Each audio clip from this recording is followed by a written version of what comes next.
and then red. The red lights will then start flashing, and the drivers can proceed with caution, as long as there isn't anybody in the crosswalks. For more information about the PHP pedestrian signal, visit our website at cctexas.com. Then in the upper right corner, there's a search bar. Type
You want to call the roll, Rob? I will. Do we have a quorum? We have a quorum. That's good. I'll verify at the end. Let me do a right. quick roll call. Good afternoon, everyone. Judge David Krebs, who's running late. He's not here. Mr. Zahn. I'm here. Judge Canales did not sneak in. Mayor Guardo. Present. She's here. Mayor Scarrow. Present. Mr. Martinez didn't make it. And Mr. Olivares. Here. And Mr. Buckner is not here. Mr. Chairman, we have a quorum. All right. First item on the agenda then is public comment. We have public comment this afternoon from Catherine Over, is that right? Catherine, I'm sorry.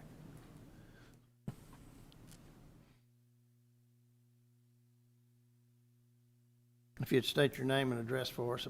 Yes.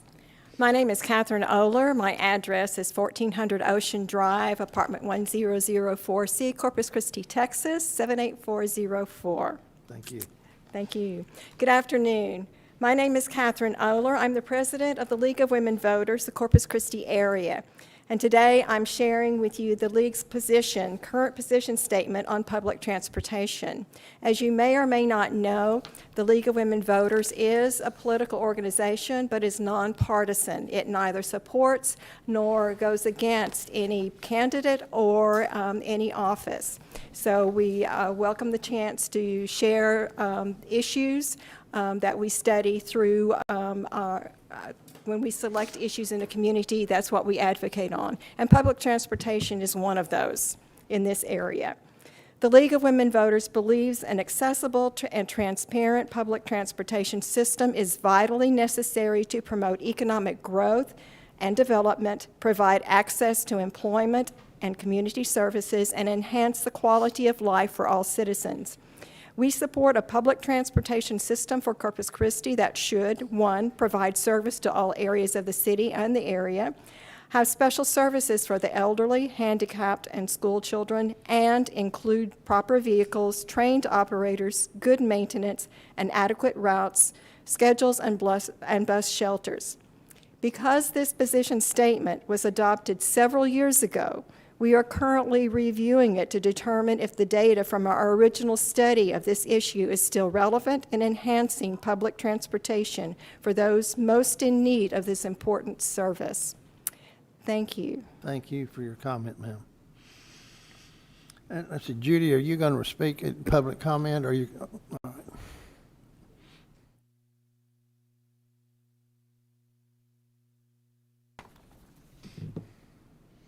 Good afternoon. Thank you, Mr. Zahn. My name is Judy Telge. I live at 3554 Santa Fe Street here in Corpus Christi. And I would just like to provide some brief comments relative to the fact that the organization that I work with, Coastal Bend Center for Independent Living, is one of the subrecipients that was identified in the TIP Amendment 4. Just to let you know that that is something that we're very happy and proud to be able to receive from CCRTA over the years. Again, we were awarded this year to provide our Mobility Options Project. That's capital project that provides mobility management and, purchase of services for people with disabilities and seniors. We've been doing that since around 2012. I think I was the architect of that program, and very happy that we are receiving the FTA funds as subrecipient not only from the city, but from TxDOT. So I wanted to let you all know that that's a very important program to help with the needs of people with disabilities and seniors.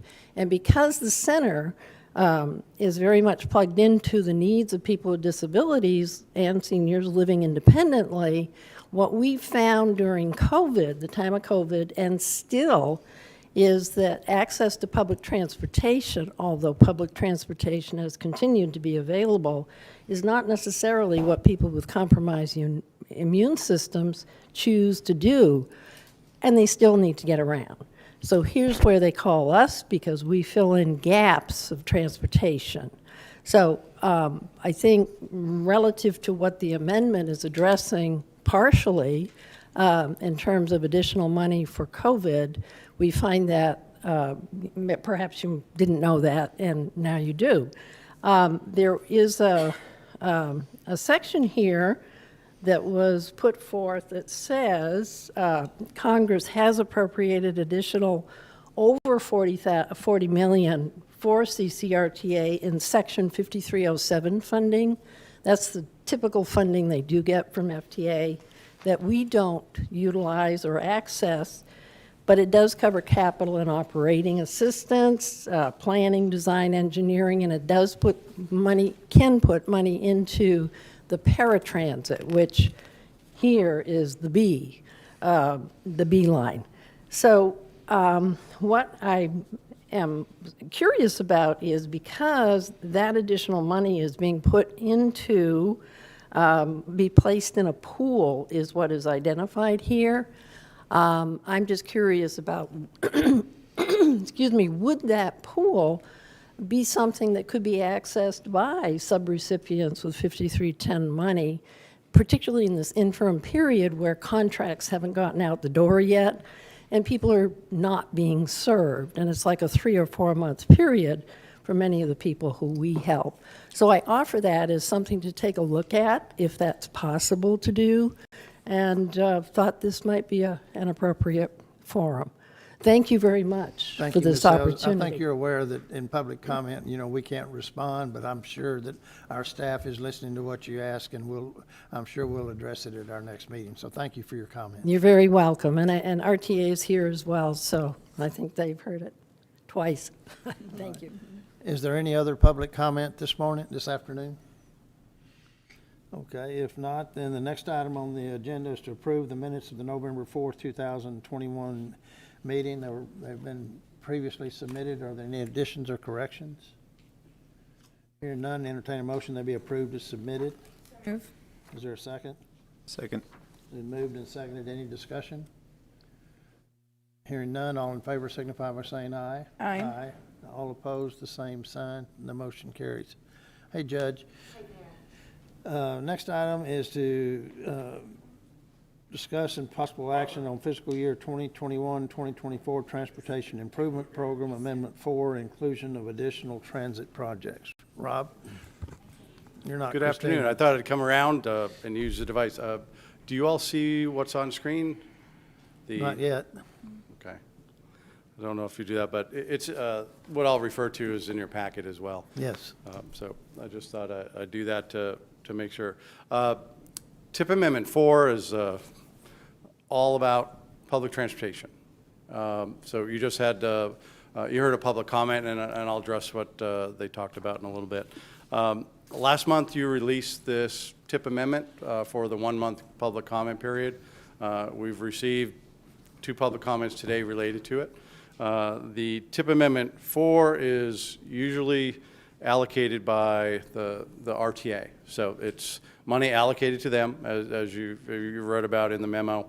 And so it's a section of the federal law 5310. So in your memo, you can see the 4 projects that are identified that the RTA board, awarded projects to. And so you all don't award the projects, but as part of the TIP amendment, you put it in your document. So it's kind of a double approval, first by the recipient of the funds, which is the RTA, but then we also put most every federal dollar into our TIP. So that's why it's a kind of a double approval. But really it's a formality at this point, because you can't change the allocation of where the money goes. And so in the memo, we talk about the funding for those 4 awarded items. But as was alluded to in the public comment, the big number, the $41 million, is a huge amount of money. And now that's from the COVID response dollars that came out of the federal government. It's not the Infrastructure and Jobs Act money. We'll talk about that later down your agenda. But the $41 million is dedicated to the RTA as a designated recipient.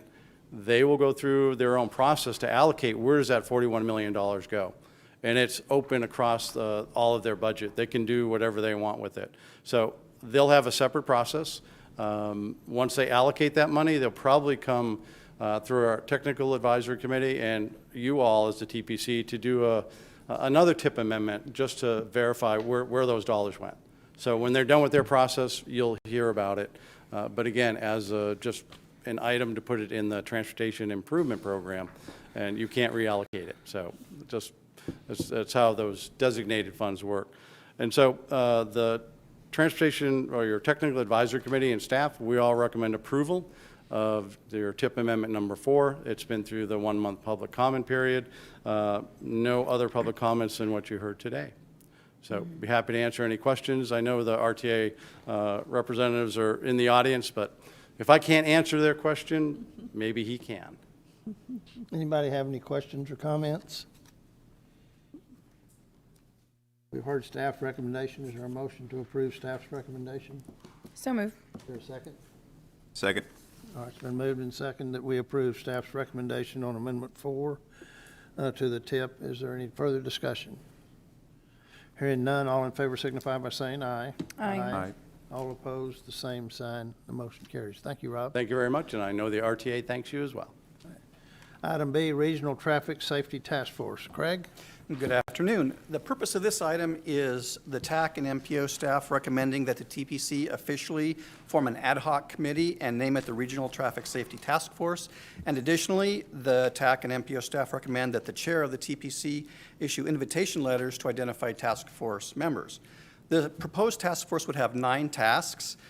First, advising the TAC and the TPC on development of safety programs, coordinating regional resources, guiding the development of our regional safety plan, identifying opportunities to leverage resources and coordinate various agencies, guiding the development of our annual safety report, which you'll be hearing about in a month, promoting implementation of focus areas that are identified in the regional safety plan after it's developed, serving as a steering committee for future regional transportation safety campaigns and projects, reviewing traffic safety recommendations in regional transportation studies, providing feedback to the TAC and TPC on transportation safety projects in the region, and providing information to the newly created statewide MPO Safety Task Force. Membership of the task force is recommended to include local elected officials, along with experts from local and state transportation agencies, law enforcement, healthcare, insurance, trucking, railroads, schools, and nonprofit organizations that are involved in transportation and safety. The Corpus Christi MPO staff proposes sending invitation letters signed by the TPC chair, Judge Krebs, requesting that the agencies that are found in the table participate. Also, to foreshadow a later item, Section 11,206 of the Jobs Act now requires MPOs to use at least 2.5% of our planning funds to increase safe travel for people of all ages and abilities.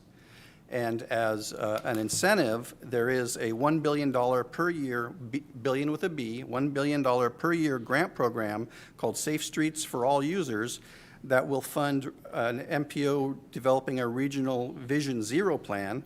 Or if the MPO already has a Vision Zero plan adopted, it will fund the projects in that Vision Zero plan. And also, the new law allows HSIP funds to be considered local match for other federal categories. So the Category 8 is what I believe safety is, could match Category 2, Category 4, or Category 7 projects if there's an eligible HSIP use. So that they're trying to create more incentive to start doing safety projects and improve our crash numbers, reduce our crash numbers. Are there any questions on the ad hoc task force creation? So what you're asking us to do is to authorize the creation of that task force? Yes, sir. Okay. Mr. Son, I have a question. Or actually, it's not a question, it's just for informational purposes. So I've discussed that with our team, the task force, and I know that we are interested in expanding the inclusion of certain departments. For example, our planning department and such. Oh, perfect. The Just- more the merrier. Great. Honestly, the more people we have participate, the better the task force will work. So. Wonderful. Thank you. Is there a motion then to approve the establishment of the Regional Traffic Safety Task I'll Force? move to approve. It's been moved and seconded. Any further discussion? Once again, hearing none, all in favor signify by saying aye. Aye. All opposed, the same sign. The motion carries. All right, discussion item number 5A, weighing the relative importance of the 8 goals and the 3 non-goal scoring criteria. This is Craig again. Good afternoon again. So this is to keep you updated on last month's item. As you recall, we asked both the TAC and the TPC to do a pairwise comparison of our 8 goals to help us determine relative importance. Because of the small numbers, we combined the TAC and the TPC into one set, and that provided or resulted in the order of importance that you see on the bottom of the memo. First being maintain infrastructure in good condition, and 8th being improve freight facility performance. What we then asked, what we needed to do is figure out what the relative importance of each of the 8 goals are, so that when we score them, the more important goals carry more weight than the less important goals. We provided an effort for the TAC to participate in where they would take 100 points and split it up among the 8 goals to show relative importance. So if they gave something 20 points, then something that they gave 10 points to was half as important, and something they gave 4 points to was 1/5 as important. We provided that to TAC, and they did not complete it for 2 reasons. First, they weren't really sure they understood how that would yield a relative importance. And second, because they didn't agree with the order of importance. And if you look on the back of the memo, the items of importance, what you'll see is the reason for that. So there are 8 goals, and the pairwise comparison for the 11 members yielded, of course, 8 different orders. In 6 of the 6 of the items, of the 8 items were listed as most important by at least one of the 11. 6 of them were listed as least important by one of the 11 people, and half of the goals, 4 of the goals, were listed both as most important and least important. So what we have is a small sample size and very different views of what's important for us to invest our money in.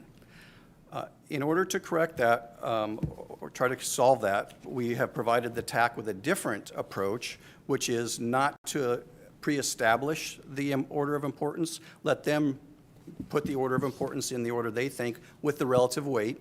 Then we will collect that. We're also seeking additional input from the public with the same task, hoping that by getting larger numbers, we will get more feedback to sort of, I guess, regress to the mean of what is important in the public side for us to invest our money in.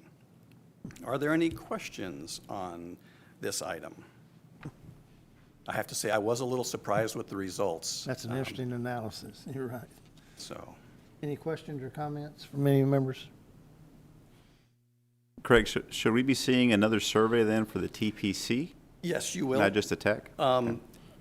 I hope to have some information from the TAC and from the public to provide with that also. Or if you would prefer, I can send out the same exact information that the TAC got for you to complete without any presupposed numbers or anything. So what would you prefer?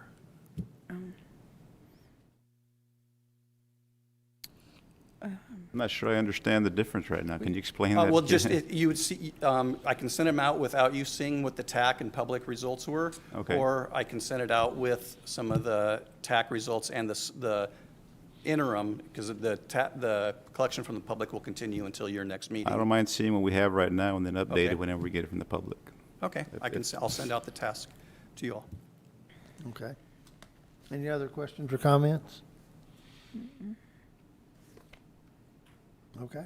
Thank you very much. I just want, how are you going to engage the public, online or? Yep, exactly. online? Yeah, we have an automated task online and have started advertising it on Facebook. And I will tell you, as of this morning, it's only been up for a day. We had 22 respondents Okay. already. Okay, So that's good. don't know what the results are, but Okay. Okay.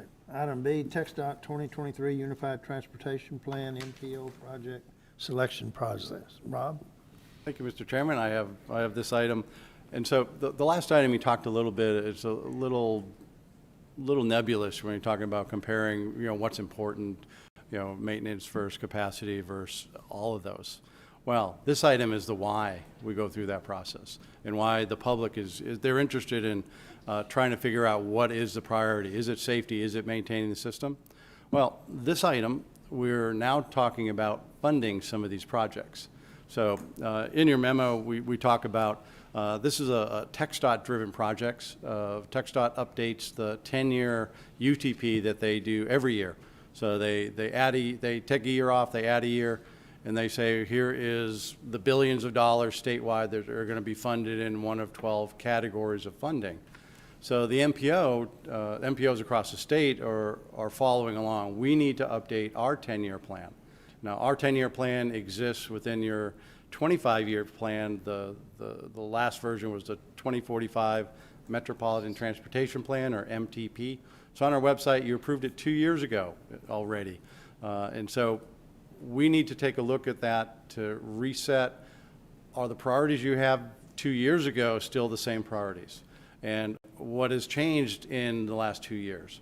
Project cost estimates may have gone up. Projects may not be ready to go. They may have hit a stumbling block along the way. So whatever the reason, it's an opportunity for the MPO to look into the first 10 years of your 25-year plan, match it up with the TxDOT process. They're going to approve the 10-year UTP next August. So it seems like a long way away, but if you look at the schedule that's in your packet, you can see that we're about, it's in one of the appendices.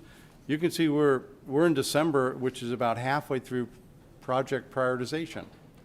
Well, we're going to bring back to you next month how we're going to prioritize in the next few months to meet the schedule that we have that runs all the way through next August. And so today's not an action item. It's just to give you a heads up that in the next 4 to 6 months, we're going to use the information from the scoring and the weighting we just talked about in your last item. We're now going to apply it to 10 years worth of projects. And you can see on page 2 of your memo, the dollars it talks about are pretty significant. I mean, it's almost $300 million that you all are going to allocate in categories 2, 7, and 9. Category 4 is selected by TxDOT, and Category 1 is selected by TxDOT. In the memo, we describe a little bit of what those funding sources are. And so if you look at the total dollars, it's a lot of money to redirect if we need to redirect anything over the next 10 years. Now, these dollars reported don't include 2 things. One of which rollover money that has not been spent through the current fiscal year. And so this will be looking out for the year 2023.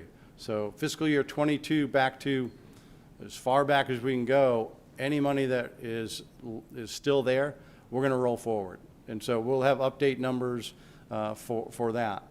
Now, the other huge number is the Infrastructure and Jobs Act that just passed out of Congress, signed by the President. It is now law.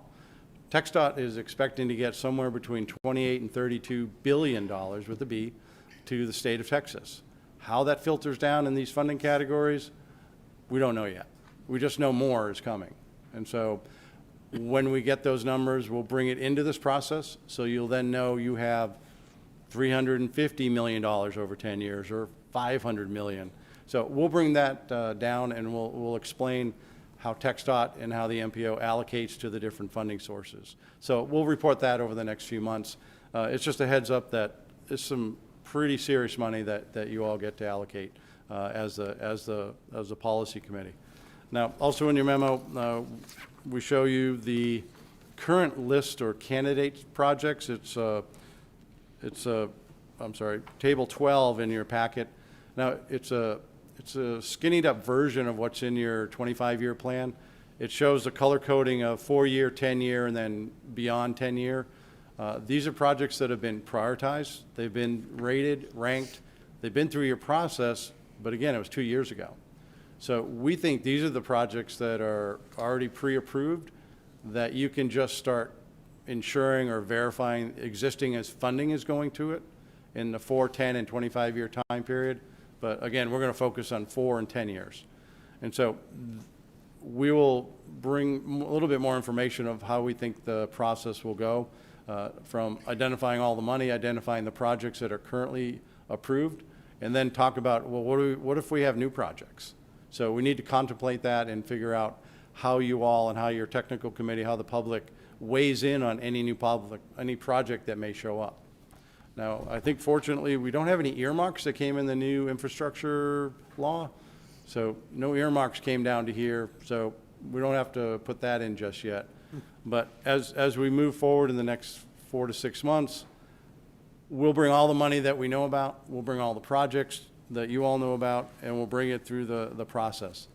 Again, the last part of the memo talks about the MPO through you all, you decide certain funding categories. TxDOT decides the other funding categories, and we put it all together in a 10-year plan, and then in your next agenda item, we'll talk about how you put it in your 4-year plan. But this item is really geared toward the 10-year UTP update. It happens every year. We're just at the beginning of it, and we'll bring you back information next month. No action today. This is just an information item. I'd be happy to answer any questions you may have. Any questions or comments? Rob, you mentioned updating estimates. Are we looking at scopes and estimates? And is there a time frame that maybe the TAC has to complete that? Because I know this moves very quickly by the time it gets in front of us. So we want to make sure that we have all that taken care of. Yeah, I think what we're contemplating now, and again, next month we'll bring back a little bit more refined process. We understand it takes quite a bit of effort to update cost estimates, timing of projects.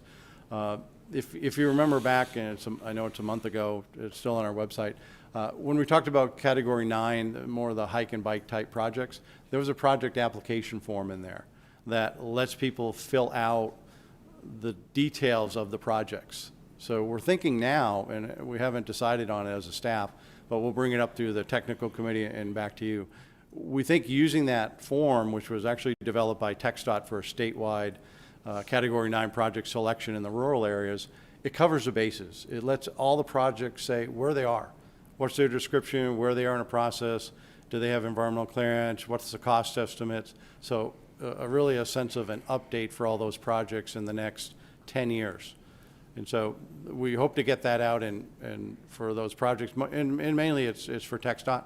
They have most of the big projects, but some of the smaller projects need to be looked at by the sponsoring agency that have those projects. But so yeah, for Valente, it's coming your way, and I'm sure your engineers and planners will be asked to give an update for the technical committee as well as the TPC in the next couple of months. Not next month, but in the next few months. And I guess best case, most streamlined is all the projects are about the same. You just drop the funding line and fund more projects over the 10 years. Or if there were cost estimates that increased for any number of reasons, could be availability of materials, could be design issues, could be right-of-way issues, well, the project sponsors will get that information updated. So if there's changes, we'll bring that forward. But for now, we're anticipating having the project sponsors for what's listed on the list of projects now. It's already an approved list. We'll take a look at what has changed, and do projects need to move in or out of that 10-year.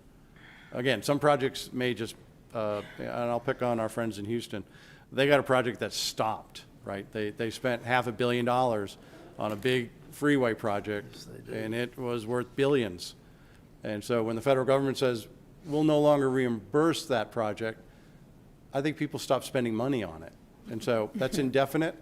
And so things like that, we don't have any of those projects, but again, it's an example of what we have to look out for. We have to address where every project is in the 10 years, and we'll bring that back through the technical look at it, staff will look at it, public will get a look at it, and then you get the final say on it in a couple of months. So that's where we're going for now. Yeah, they stopped that on the same basis that they tried to stop our bridge project. Oh.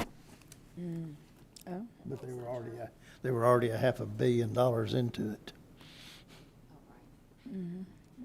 Okay, any other questions or comments? Okay, item 5C, fiscal year 2023 to 2026 Transportation Improvement Program Development. Rob? I'm back again. So it's no surprise that these two agenda items are intertwined. So what I said before, it's the same process. We're now looking at the first 4 years of that 10-year. Again, we want to look at all the projects. We want to look at the money available. So you see on your page 2 of your memo, it's about a little over $110 million that we're talking about. So that can get some projects really underway. Again, same categories. You select categories 2, 7, and 9. TxDOT does 1 and 4 and 8 and all the other ones. But the dollars are significant. So we want to look at the projects. We want to update any part of those projects. One of your attachment items is the development timeline. And if you look at that in December, well, we're already underway. And again, this schedule is not the one we came up with. This is a TxDOT schedule. So we just got this November 3rd, I think it was. And so we're playing a little catch up. We need to mirror the timeline of TxDOT for both the 10-year and the 4-year. So we have that in your packet. We will refine it, give you an MPO schedule, an MPO what's ahead list, so you can see when the approvals are at your monthly meetings will be coming up. Again, this is an information item today. We're not asking you to do anything but look at it, ask us questions, make sure we bring back the details that you want for the projects so that you eventually can allocate the $100 or so million for the 4 years. And the one on the last page of your memo, one of the big updates we have to do are what we call the financial plan. So for the 10-year and the 4-year, the financial plan in your memo is from 2 years ago. When we did that 25-year plan, we took the 2020 UTP, and that was the latest available funding estimates for category 1 through 12 and all the other funding sources we could identify. So when you see this table next, it'll be updated to 2023. So it's a 3-year update in funding. And again, the big funding unknown is the Infrastructure and Jobs Act. How much money will filter down to this MPO? Could be significant, could be standard percentage. We don't know yet. But again, if we get a share of the state of Texas money, if they get $30 billion, we're going to get a good amount of money that you'll all have to allocate eventually. So when we update that, we'll bring it back to you. We hope next month with an update. We can at least update it to 2022. If you look closely at some of the schedules, TxDOT's doing the funding updates in February. So I'll say no later than February, we should be able to give you a sense of how much money you have by category for the 10-year and the 4-year time period. And along with that comes the update to our 100 or so page, your transportation improvement program document on the website. We have to update that. And so we'll be addressing all the pieces of that. It seems like only 6 months ago you adopted your the transportation improvement program, but as most things, when things change, you need to update, you need to take a fresh look. We'll do that with that 4-year planning document. Okay, any questions or comments? I'm sorry? I said, any questions or comments from any members of the? All right, next item is Infrastructure Investment and Jobs Act update. Craig? Yep. Good afternoon again. And so the IIJA, Infrastructure and Investment Jobs Act, is referred to by everybody in the administration right now as the Bipartisan Infrastructure Law, BIL. So if you see BIL or IIJA, they are interchangeable. We don't know yet the full spectrum of the funding that is coming out of the Jobs Act. I have received 3 detailed analyses of the Jobs Act, and I have 3 different sets of numbers about how much money it means. A quick overview shows that the 2021 FAST Act gave about $58 billion to federal highway. It looks like there's going to be about $68 billion. In 2021, it was $58 billion. It looks like there's going to be about $68 billion in 2022, increasing to $73 billion in 2026. And these are formula funds. These aren't some of the grant funds. There's a lot of grant funds also. So we shouldn't get too excited about means the base funding increases by $293 billion to a total of $567 billion for surface transportation. A significant portion of these funds, though, are discretionary and grant funds. Specifics for Texas right now estimate that there will be about $27 billion over the 5 years in the federal highway formula funding, exclusive of, again, grant programs. Texas can expect to receive about $640 million in, to reduce transportation-related emissions. This is both carbon and other air quality. Texas should receive about $153 million for traffic safety programs, about $247 million to reduce commercial vehicle crashes. What this means for our MPO, our initial preliminary draft is an average of 22% increase in Category 7 funding for year 2022, so 22% in 2022, increasing to 34% in 2026. Our Category 9 funds are estimated to increase by more than that because a base assumption in about how that funding is calculated is changed. So what that means is right now over 50% increase in 2022 and potentially over 75% in 2026. But again, we won't know that until February or March. So we'll be looking at some sort of amendment after our Category 9 process.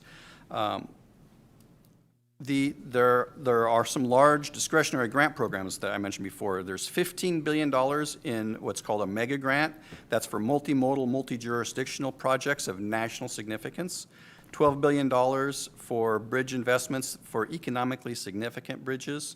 There's $7.5 billion to build out a network of electric vehicle chargers along designated routes around the country. So that's pretty big. And $2.5 billion to build out charging and fueling infrastructure to make, quote, convenient charging where people live, work, and shop. I'm not sure what that means, but it's a lot of money.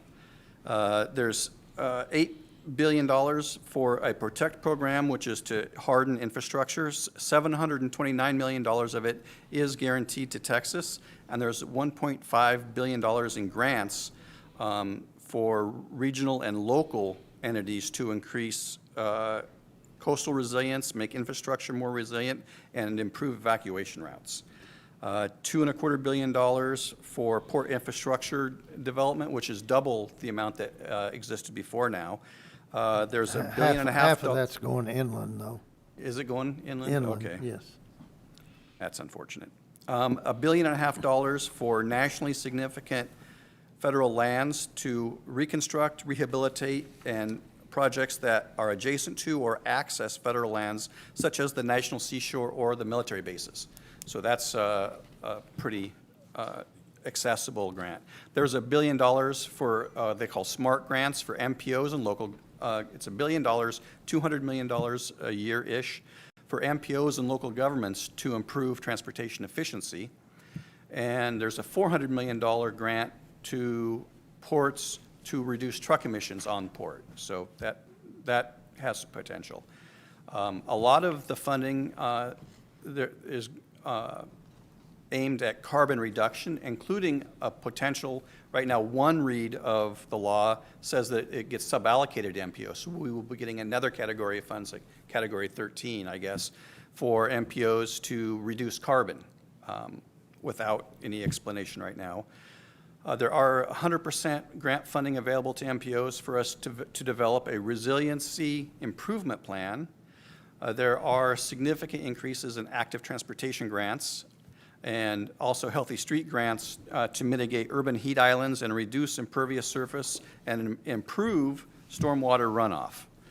There are the Safe Streets grants that I mentioned earlier also. Are there any specific questions you have? I have some information here, and I can research more because I find this interesting, so. Yes, this is the highlight for me for today. There's so much federal, it matters, it doesn't matter. There's so much federal dollars, so it's just, but one thing that we have learned in the county with Restore Act,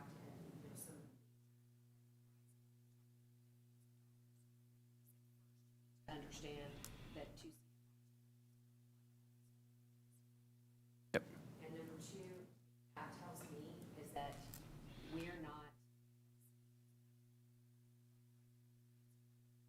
is really overloaded, but we're doing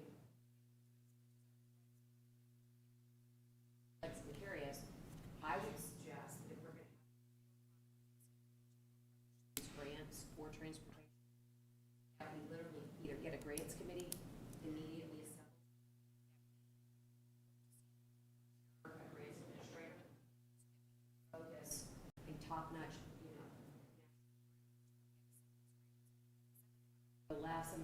right. In other words, I say, we're going to prioritize 3 types of, you know, broadband is very intriguing. General road infrastructure. If we don't do that now, we're not going to be poised to win any. Next out, in my opinion, all the big coastal grants is not because we're not worthy.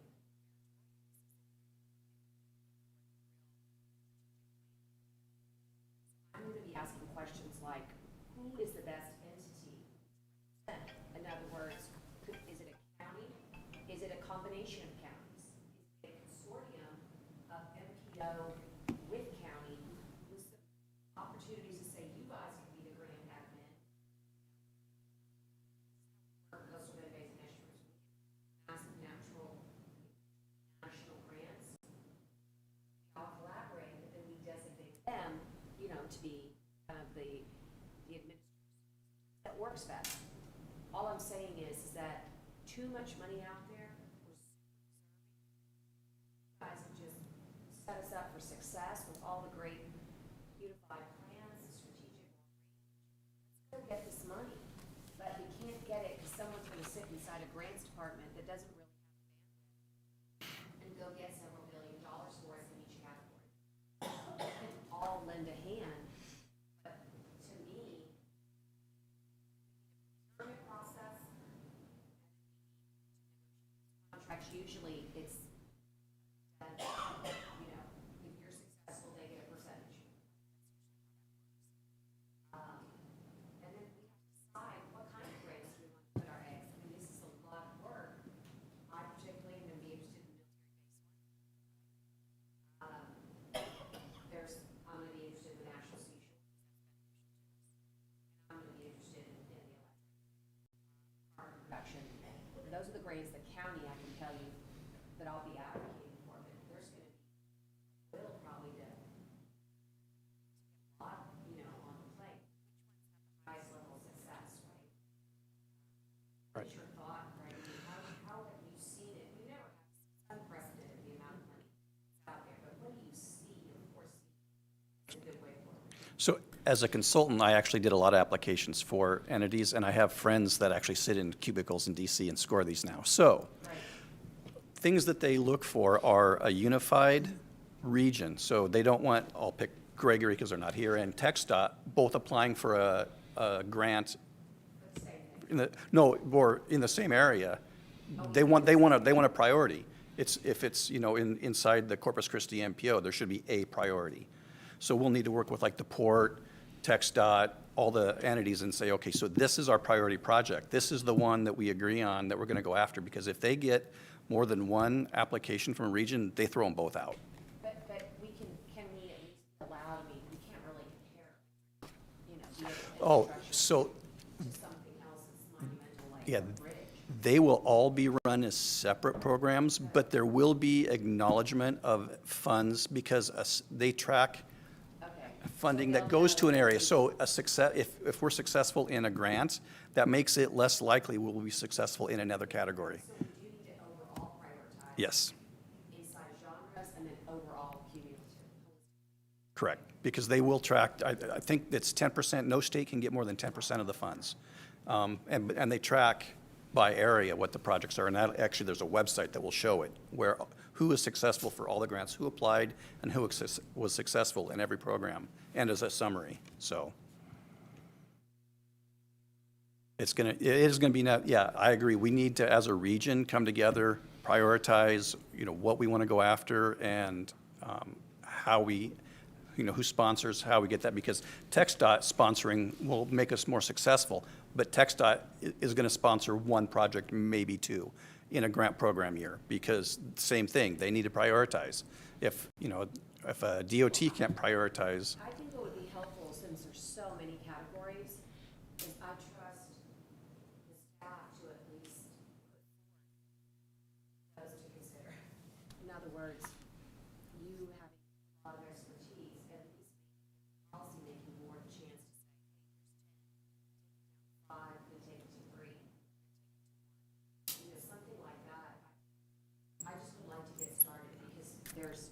we do not have staff in general.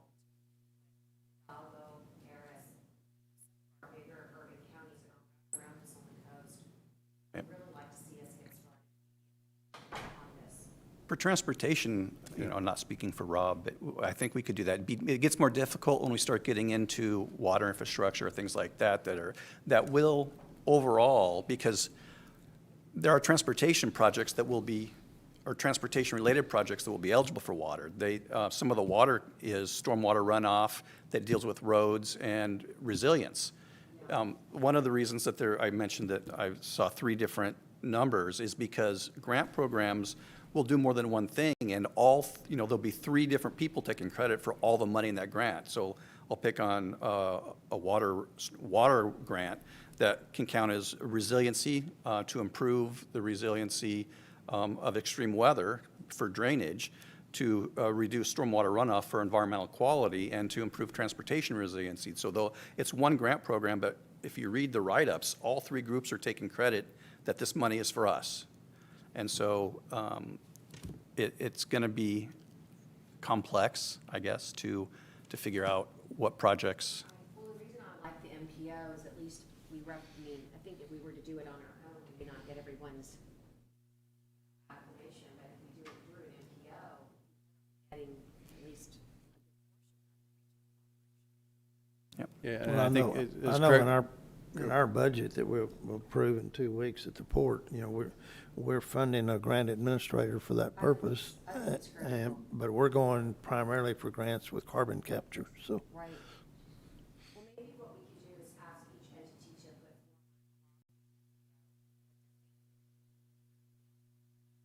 put. Yeah, if we accumulated that kind of information, like if the mayor, had some project in Portland in particular, and the judge, and we've got carbon capture that we're interested in at the port, and at least give you that list that we could sit down and then try to get that one unified goal amongst us. That would be an outstanding approach. Yeah, I think staff-wise, we would agree, and we'd put forth, some of these projects, now if you look at your 25-year plan, you have $8 billion of projects that you've said, this is our next $8 billion, and of course you don't get that right away. But if the federal government is now handing out trillions, and that bubbles down into here to get another, I'm making up a number, another $1 billion comes here, well, you have a ready list, at least on the transportation things. You have a ready $8 billion list of, you've already decided those are our next $8 billion. And what the federal government usually likes to do is, you may remember other grant things where they had the term shovel ready. Mm-hmm. They want to fund things that are ready to go, that have been through environmental clearance, they've been through right-of-way, they figured out all the hurdles to get over. And when they did this, this probably 8 years ago now, it turned out the shovel-ready projects were paving, because they're the only projects that could be, tens and hundreds of millions that could get out the door. And the federal government wanted to say, well, we're giving you this money, don't take 5 years to decide and get it together. So certainly we'll work with whomever we can on the transportation. Number one, what is the candidate projects, and then try to match it up with the rules and regs and all these grants that come out. Now remember, TxDOT may be asked, in Texas as a state, may be asked to submit the TxDOT top 10 list of $10 billion for a certain slice of the new federal money. And so because we don't know what that is, we'll have to work with TxDOT. TxDOT will try to figure out, is there a project in the coastal bend that satisfies whatever the requirements are going to be, like shovel ready, can get out the door, meets all the listed goals of that money. And so it can get up to, I'll pick on I-69. I-69 in the state of Texas could take $1 billion, $2 billion. And so Texas will have to contemplate, is that the project Texas wants to put forward for some of these dollars? Can we support that as our MPO? Sure, we can look at it. But again, we have to recognize that these are huge discussions, and the money is headed toward future projects. But when I talk about I-69, to get the application ready is going to take consultants in tens, if not hundreds of thousands of dollars to get what do you want to do for I-69? Well, you can't just say, well, give us $2 billion and we'll call it good. Well, you have to write it up of what your proposed action is and document what you're going to do with that $2 billion for that corridor and why it meets all the criteria. It doesn't run through an old neighborhood. It doesn't go through a habitat, all that. And so the shovel-ready aspect we expect, but we haven't seen it yet. So Craig and I keep looking. He's right. We have different sources that have different opinions, and so you all are probably seeing different opinions as well. So our point is, staff will plug in anywhere, everywhere we can. We'll report back what we can with you. We'll talk to your staff. We'll talk to whomever to try to understand the color of money, the flavor of the money, and who's going to win by being ready to go with it. Because if you're in a transportation long-range plan, that's a big checkbox. If you're starting to get that project ready by starting to look at right-of-way, start doing environmental clearance, you're 10 steps ahead of the other person that said, we just made up this project. So we want to look at what we can get ready to go, work with TxDOT, the local governments, cities, counties, and get ready to go apply for some of this money. Because I don't know if Craig had the number, but I think it was reported there's over $200 billion that the Secretary of Transportation is going to decide. So he decides based on applications that come in for whatever the project might be. So we're trying to figure out the details. What I'm saying is, when you say we're gonna work with our staff, I guess what I'm saying is that we need to create staff for this. That's what I'm trying to tell you, is that this is, I know, because we're up to our eyeballs in that. It's so exciting, but it's not like you just fill out an online comment app. No. You know, and if the workload is tremendous while we're trying to recover from other disasters that require, I mean, we have a grants administrator office of 2 that act like 20 because they're so phenomenal. But I'm so excited to hear that. This is the first I hear about you guys getting a grants admin person there. What I'm suggesting is that if we can come to consensus on a regional, actually put together a regional staff for this, it's worth. And I think working with some people, I know all of us up here have lobbyists. I spent 3.5 hours Monday with mine, 3 sets out of Washington D.C. on this program, and that's going to be a real, in my personal opinion, that's going to be a real key too, to find out who to get to try to get money in your pocket. So I know we've got lobbyists. I know Barbara has them. I know you have them. The RTA has, yeah. The MPO cannot have lobbyists. Yeah, you don't, but we do. Well, that's true. Or your commissioners court. Try to come down to 901 Northwest. So along the lines, I had a conversation on Tuesday with Dr. Gerardo, the director of the Heart Institute, about collaboration. He is working with his staff on the GLO's Coastal Resiliency Master Plan. Right. And so we met about how do we plug into that and identify infrastructure, critical infrastructure, and some needs. And I see a collaboration, serious collaboration potential with that group for us. I also think that it's okay that, like, the county's gonna care a lot about, like, culverts and things like that. There is a specific program now for culverts Right. for the first time It's ever. like $1 million. Yes. It's a lot, but what I'm saying is, I don't think that, there should be some attitude, because I'm gonna care a lot about culverts where mayors goes, well, that's not gonna be my priority, right? So I think maybe we could create some parameters, like, hey, if you're gonna apply for now, but if we're gonna be at the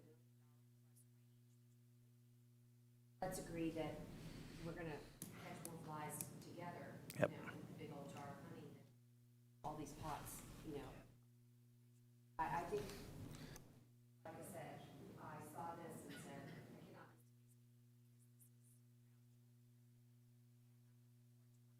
But typically what happens is that we get the luxury of coming in here, and let's face it, you guys do all the work, and we're sitting here to,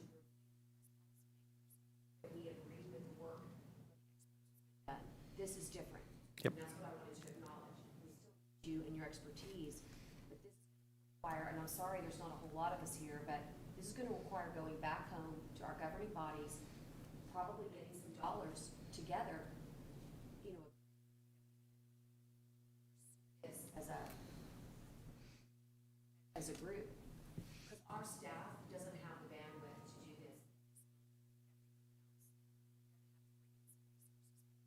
this. Yeah, and one of the models that we've seen down in the valley, they went through their Chamber of Commerce Economic Development folks to put together a project using all local dollars, non-federal dollars. And they're talking about another crossing over to South Padre Island. That sounds vaguely familiar somehow. But anyway, another crossing to South Padre Island. They're getting it ready with non-federal money, so they have huge latitude of getting, I mean, it could be $1 billion project that they're getting ready to go, and they're bringing all their folks together, but I think they're doing it through like a Chamber of Commerce EDC, but they're bringing the city, the county, and whoever else can help drive that. So as you all think about that, when you're back at your local governments, we'll participate as best we can, but if that effort is going on, we'll be a technical support as best we can. And we agree with you, Judge. It's something that the region ought to look at, because the money we're talking about is huge. Yeah, and we got no earmarks. I hate to say it, but, you know, the little violin might have a little bit of a Bose speaker up there, because it's not, I haven't gotten anything. Yep. So this is our opportunity. Yeah. And, give it some thought that gather us again at the beginning of the year, but gather us for a workshop that we can bring in, how to facilitate us leaving here with a process that we're gonna use. Yeah, it's time to get talking about it, because I agree. they're starting to print the money, I hear. Probably, yeah, we will. Because if you're gonna get somebody who's dedicated to grants, as, somebody coming in.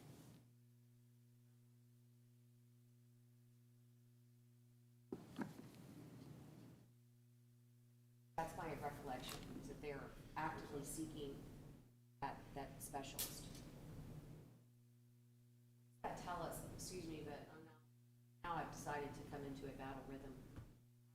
What does that tell us about our community? Why we look up and we have all these federal dollars and we've not gotten our fair share? It's because we have chosen unwisely to not invest in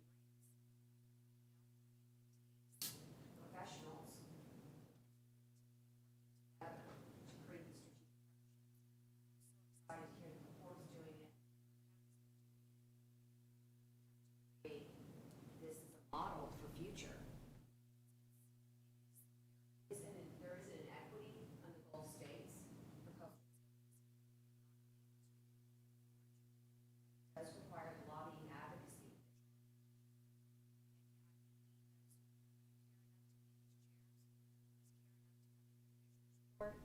And tell them how important advocacy is. Because if you think our paperwork is going to just shine above all else's, that's unrealistic. You need somebody advocating for you to get. And without that, they call it lobbying, I call it advocacy, and smart advocacy. Not win our fair share. But I will tell you that we're struggling, and in January, our court, once again, will struggle with whether or not to have state lobbyists. This is ridiculous. Have to have a team out there and narrate. I would encourage all of you to please join me. How important it is. One piece of the bill. Okay. Thank you, Barbara. Any other questions or comments? Chairman, I'll just add again, this is why it's so important for the project scoping to be done as soon as possible, because then you can identify projects that fall into these categories for grant funding. So the sooner that's done, the better. If we're talking about projects in the NTP, and then if you have new projects like Rob and Craig had talked about, get those up and ready as soon as possible. Okay. All right. Are there any member agency statements for items of community interest? See, the upcoming meetings in Technical Advisory Committee is December 16th, and the next meeting of the Transportation Policy Committee is January the 6th. And having said that, I'll entertain a And motion. Mr. Chairman, and all of you have in front of you our calendar for next year. For those who are not here, we'll email it out to the technical committee, but also the policy committee members. So you can see, we did not move the January 6th meeting on you. So it doesn't, yeah, I think we're good for that. So take the calendar with you, and we'll email it. You'll get an email of it as well.